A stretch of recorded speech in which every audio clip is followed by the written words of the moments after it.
কোরবানির ঈদে কোরবানি ব্যতীত আর কোনো বিশেষ আমল আছে কি না।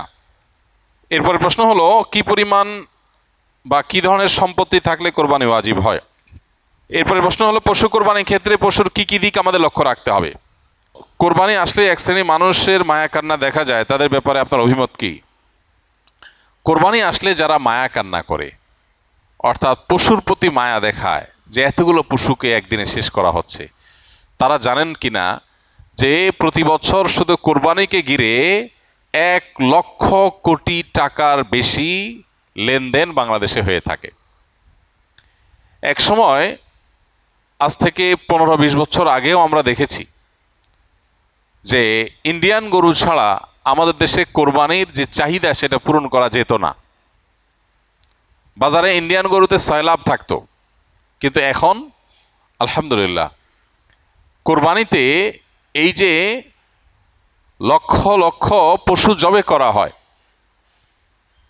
লক্ষ লক্ষ পশু জবে করা হয় এবং শত শত নয় হাজার হাজার কোটি টাকার যে লেনদেন হয়, একটা দেশের অর্থনীতির জন্য এটা যে কত পজিটিভ এবং গুরুত্বপূর্ণ এবং ইতিবাচক দিক সেটা বোঝার জন্য অর্থনীতির ছাত্র হওয়ার দরকার নেই। আমরা দেখি যে আমাদের দেশে এখন আমাদের কৃষক ভাইয়েরা বিভিন্ন পর্যায়ে মানুষ গরু ছাগল নিজেরা ব্যক্তিগত প্রচেষ্টায় পুষে খামার করে এই পরিমাণ উৎপাদন বাড়িয়েছে যে এখন আর ইন্ডিয়ান গরুর উপরে আমাদের কোরবানির বাজার নির্ভর করে না। এই ক্রেডিটটা কোরবানির অনেক ক্ষেত্রেই, কারণ কোরবানি যদি না থাকতো তাহলে এরকম ব্যক্তিগত পর্যায়ে এত পশু পালনের মানুষ উৎসাহী হতো না। অতএব যারা কোরবানি আসলে পশুর প্রতি মায়া কান্না করে তারা আসলে হয় জ্ঞানপাপী আর না হলে অর্বাচীন। তারা কোরবানির পেছনের যে অন্তর্নিহিত বিশাল অর্থনৈতিক গুরুত্বপূর্ণ ভূমিকা আছে আমাদের দেশের জন্য, শুধু অর্থনৈতিক ভূমিকাই না, এর পেছনে আরো অনেক কিছু আছে। অনেক গরিব প্রান্তিক জনগোষ্ঠীর অনেক মানুষ আছেন যারা সারা বছর নিজের টাকায় গোশত কিনে খাওয়ার মতো সামর্থ্য তাদের খুব একটা থাকে না। তাদের শরীরে আমিষের যে ঘাটতি আছে এই ঘাটতি পূরণ করবার ক্ষেত্রে কোরবানির ভূমিকা অপরিসীম। অনেক ক্ষুদ্র ক্ষুদ্র উদ্যোক্তা আছেন, ছোট ছোট ব্যবসায়ী আছেন, যে অনেক বিধবা আছেন যে 2-4-6টা ছাগল তিনি পালেন, 1 বছর পালার পর কোরবানিতে বিক্রি করে যে লাভ হয় তা দিয়ে তার সংসার চলে। আলহামদুলিল্লাহ, এই যে ক্ষুদ্র ক্ষুদ্র উদ্যোক্তা তৈরি করা, তাদেরকে বাঁচিয়ে রাখা এবং এই জাতীয় আরো যত রকমের সুফল আছে কোরবানিকে ঘিরে। দেখা যায় যে কাঁঠাল পাতা এটা সারা বছর কোনো কাজে লাগে না, কিন্তু কোরবানিকে ঘিরে প্রচুর পরিমাণে কাঁঠালের পাতা গাছ থেকে সংগ্রহ করা, পাড়া, তারপরে সেটা বিক্রি করা, তারপরে খড় বিক্রি করা, তারপরে গরুর খাবার বিক্রি করা, তারপরে কোরবানির জন্য গরুর গোশত বানাতে হবে সেজন্য কাঠের গুঁড়ি তৈরি করা, সেগুলো বিক্রি করা, তারপরে যারা কামার কাজ করে, লোহা লক্কর নিয়ে যারা কাজ করে, তারা দেখা যায় দাও বটি ইত্যাদি ধার করার কাজ করে। এরকম বহু পেশার মানুষ তাদের জীবিকা নির্ভর করে কোরবানির উপরে। সবচেয়ে বড় কথা হতো আল্লাহ তাআলার নির্দেশ, নবী সাল্লাল্লাহু আলাইহি সাল্লামের নির্দেশ, সেটা তো সবচেয়ে বড় কথা আছেই। এর পাশাপাশি কোরবানির যত আর্থসামাজিক উপকারিতা আছে সেটার দিকে যদি কেউ একটু চোখ বুলায় তাহলে সে কোরবানির ব্যাপারে নেতিবাচক কথা বলতে পারে না, হোক সে নাস্তিক, হোক সে অন্য কোনো ধর্মাবলম্বী। কারণ এর প্রত্যক্ষ সুফল আমরা অগণিত পাচ্ছি। আর যদি কোনো সুফল প্রত্যক্ষ আমরা নাও বুঝি, তারপর আমাদের ইয়াকিন থাকবে, একজন মুসলমান এই বিশ্বাস থাকবে আল্লাহ এবং তার রাসূল যে নির্দেশ করেছে তার ভিতরে কল্যাণ আছে, অকল্যাণ নাই। যারা কোরবানি আসলে মায়া কান্না করে এদেরকে দেখবেন তারা বিফ বার্গার আর চিকেন ফ্রাই অন্যদের চাইতে একটু বেশি খায়। শুধু তাদের মায়া কান্নাটা হয় কখন? কোরবানির সময়। আল্লাহ তাআলা তাদের এই দ্বিচারিতা সম্পর্কে আমাদের সতর্ক হওয়ার তৌফিক দান করুন।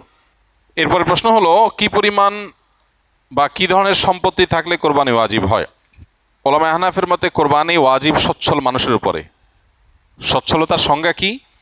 যার কাছে এই পরিমাণ সম্পদ আছে, যে পরিমাণ সম্পদ দিয়ে সে, যে পরিমাণ সম্পদ হলে যাকাত ওয়াজিব হয়।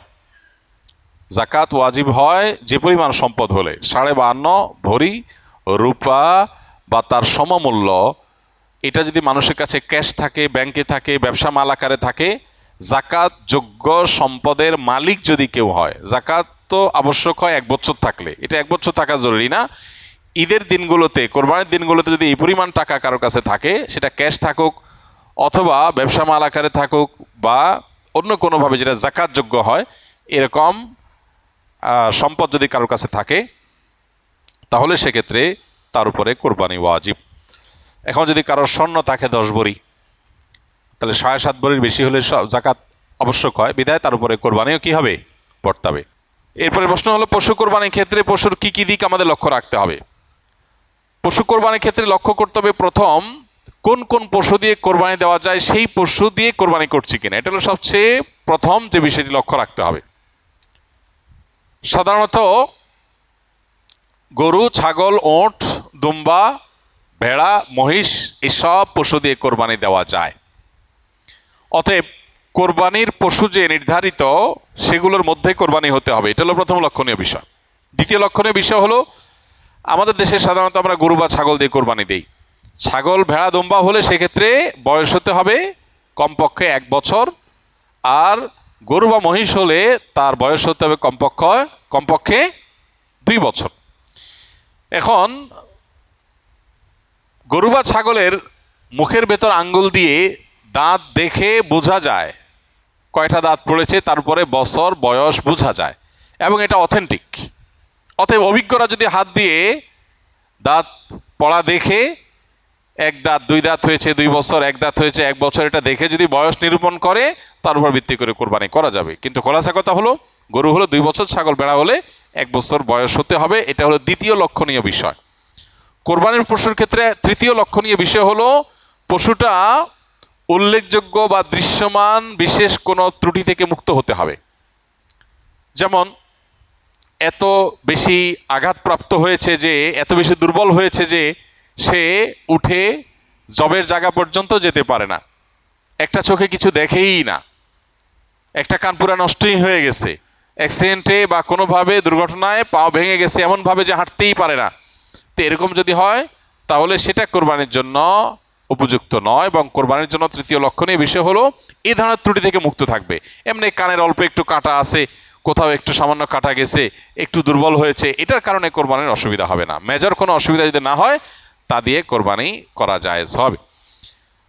তো এই বিষয়গুলো মোটামুটি কোরবানির পশু নির্বাচনের ক্ষেত্রে লক্ষ্য করা হলো কর্তব্য। আর সবচেয়ে বড় বিষয়টা হলো নিয়াত। এটা কি গোশত খাওয়া, নাকি সামাজিক মর্যাদা রক্ষা করা, নাকি আল্লাহর সন্তুষ্টি উদ্দেশ্য, সেটা হলো কোরবানিটা অর্থবহ হওয়া বা এর বিনিময় আল্লাহর কাছে লাভ করার জন্য সবচেয়ে গুরুত্বপূর্ণ বিষয়। এরপরে প্রশ্ন হলো, কোরবানির ঈদে কোরবানি ব্যতীত আর কোনো বিশেষ আমল আছে কি না? কোরবানির ঈদের দিনের সবচেয়ে সেরা এবং সবচেয়ে শ্রেষ্ঠ আমল হলো কোরবানি করা। কোরবানির চাইতে ফজিলতপূর্ণ কোনো আমল আর কোরবানির ঈদের দিনে নাই। তবে কোরবানির ঈদের দিনকে ঘিরে আরও অনেক আমল আছে। যেমন ঈদের নামাজ বা ঈদকে কেন্দ্র করে অনেকগুলো আমল আছে। ঈদগাহে কোনো কিছু না খেয়ে আসা, ঈদুল আজহার সুন্নাহ। দিনের প্রথম খাবার কোরবানির পশুর গোশত থেকে খাওয়া, এটা আরেকটা সুন্নাহ। অন্য যে কোনো সাধারণ উৎসব, বিশেষ করে ঈদুল ফিতরের মতো এই ঈদেও উত্তম পোশাক পরা, এটা মুস্তাহাব, ভালো। গোসল করা, সুগন্ধি ব্যবহার করা, এগুলো সব ঈদুল ফিতরের মতো এখানেও সুন্নাহ বা মুস্তাহাব। আর স্পেশাল আমল যদি বলেন, তাহলে কোরবানির ঈদের গোশত দিয়ে দিনের প্রথম খাবার খাওয়া, এটা হলো কোরবানির পরে আরেকটা স্পেশাল আমল, যেটা ঈদুল আজহার জন্য বিশেষভাবে খাস।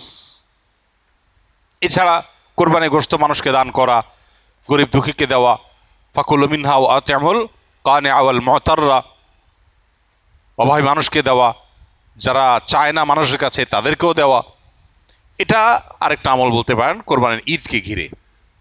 কিন্তু কোরবানির ঈদের সবচেয়ে গুরুত্বপূর্ণ এবং সবচেয়ে ফজিলতপূর্ণ আমল হলো ঈদুল আজহার দিনে আল্লাহর জন্য পশু কোরবানি করা, এহরাকুদ্দাম, বা পশুর জবে করা, রক্ত প্রবাহ করা আল্লাহর সন্তুষ্টি লাভের উদ্দেশ্যে। এটা হলো সবচেয়ে গুরুত্বপূর্ণ আমল। আল্লাহ তাআলা আমাদেরকে আমলের তৌফিক দান করুন।